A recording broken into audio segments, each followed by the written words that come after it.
olan sabiq millət vəkili Gülər Əhmədova bugün elə məhkəmə zalından azadlığa buraxılıb.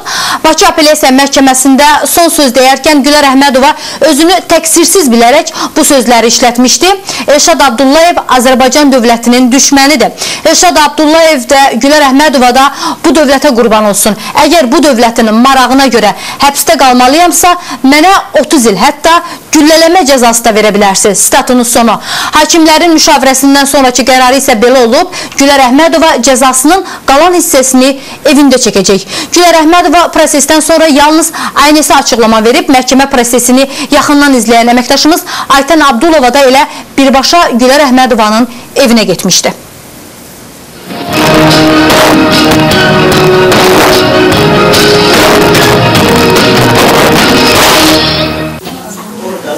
Məhkəmə zalından birbaşa evə buraxılan Gülər Əhmədova ilə görüşməyə gələnlər çox idi.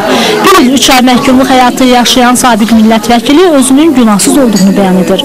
Qərarı açığı gözləyirdim, çünki öz belə deyək, günahsızlığıma hər kəs inanırdı. İnandığı ki, mən də inanırdım. Amma eyni zamanda da bu qərarın qəbul olunmasında, bu qərarın bu ərsəyə gəlib çatmasında əməyi olan hər kəsə çox böyük təşəkkürümü bildirirəm. Mənim üçün əsas olan şey Azərbaycan dövlətçiliyi, Azərbaycanın müstəqilliyidir. Yəni, ən vacib şey budur. Biz fərd olaraq nəyisə həyatda qazana da bilərik, itirə də bilərik. Əsas budur ki, Azərbaycan qazansın. Gülər Əhmədovanın evə qayıtması əsl ailə bayramı idi.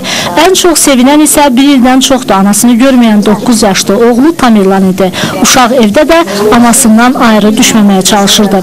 Bakı Apellyasiya Məhkəməsinin hökmü ilə Gülər Əhmədova 3 il müddətinə şərti azadlığa buraxılsa da, onun vəkilləri sabiq millət vəkilinin bəraət alması üçün məhkəməyə müraciət etmək fikrindədirlər.